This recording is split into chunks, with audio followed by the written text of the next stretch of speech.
Title: Smith-Levin Family, Max, age 2, bilateral anophthalmia. A photo of mom, dad, and daughter all smiling at a toddler boy.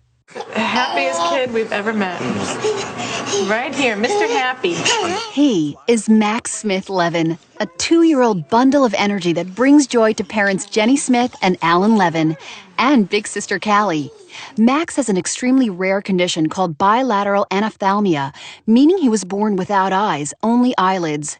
The shattering news came to Jennie and Alan through a fetal MRI at 24 weeks of pregnancy. The radiologist said, let me show you film of a typically developing fetus the same age as yours. So right then, I just burst into tears because they're not going to say that if there's not something drastically wrong. A photo of Jennie exposing her pregnant belly as Callie stands nearby.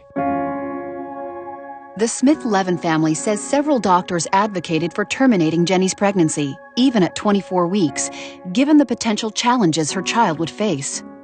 It has to be a dialogue that you have with your spouse.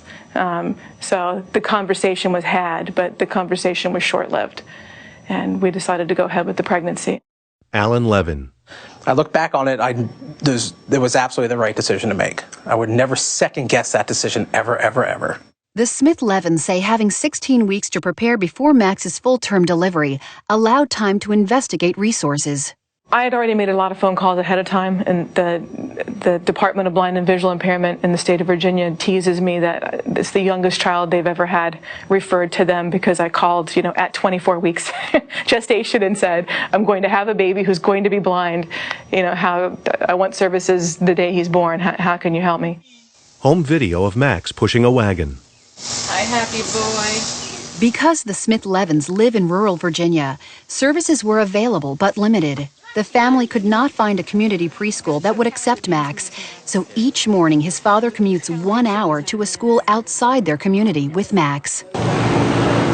Max can now walk independently behind a weighted push toy, though he is still experiencing developmental delays. His parents say it's too soon to tell how far he'll progress. He's an awesome kid, but every parent, when you get pregnant and decide to have a baby, every parent has a picture and a dream in their mind of the child that they're going to have. And you have to put aside the child that you didn't get and really love the child that you have. And it's not that it's worse or that it's a bad thing, it's just different.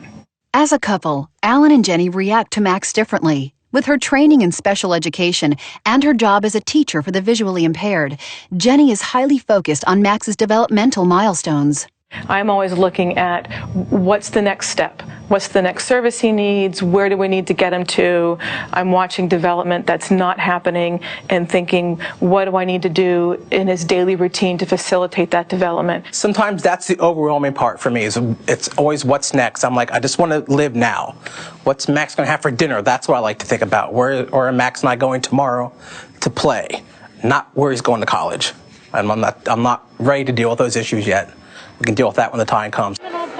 Alan and Max in a swimming pool. Alan enjoys exposing Max to as many activities as possible, whether it's swimming or sightseeing. He sees possibilities instead of limitations. Various photos of Max with his parents in outdoor settings. I like to canoe and kayak, so probably next year, hopefully, we'll get him in the boats and start doing some paddling. Once he can hold a paddle, I think that'll be a great activity for him. Bike riding, he can do a tandem bike with us. Not much, I think it's everything that we enjoy, we hope he's going to enjoy with us. Max's adventurous personality fits in well with the Smiths' love of the outdoors, but the Smith-Levins know Max will face social challenges. Even a trip to the grocery store can result in unwelcome glances. There's a couple days where I'm like, stop staring at my child. I know he's a great-looking kid, but it's just impolite. And again, I don't mind if the children stare. It's just they're inquisitive. That's a great quality for kids to have. But for parents, it's just rude. On the medical side, there are also insurance headaches.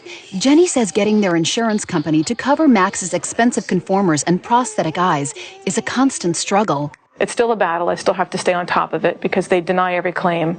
And then I have to call them up and remind them that they had agreed to pay. The desire to share Max's challenges and accomplishments prompted Jennie and 8 other moms to set up this website, MAPS, Microphthalmia Anophthalmia Parent Support. The response has been overwhelming. Within the first few days of being accessible on the web, we had parents contacting us from Australia, New Zealand, England, Canada, all saying, wow, there are other people out there who have kids with anophthalmia and microphthalmia, and we thought we were the only ones. Through it all, the Smith-Levins have not lost their sense of humor. A photo of Max in a bumblebee costume. Another photo of a row of 5 prosthetic eyes of various shapes and sizes. Seems little Max sometimes considers his prosthetic eyes like toys that can be pulled out and dropped at will, like the time at the busy shopping mall. All of a sudden I heard this tink, tink, tink, and I looked down and saw the eye bouncing across the floor, and I dove for it and just took out a whole line of elderly women walking with their Christmas packages as I'm diving, because I'm just seeing dollar signs going down the drain. The Smith-Levins remain positive about Max's future, but they understand he does face a long road. I think I have 3 wishes for him. The first is that he's free from pain. The second is that he's truly happy. And the third is that he has a true friend in life. And I can't advocate that. I can't make it happen, but I can try to raise the most competent child that I can to facilitate that.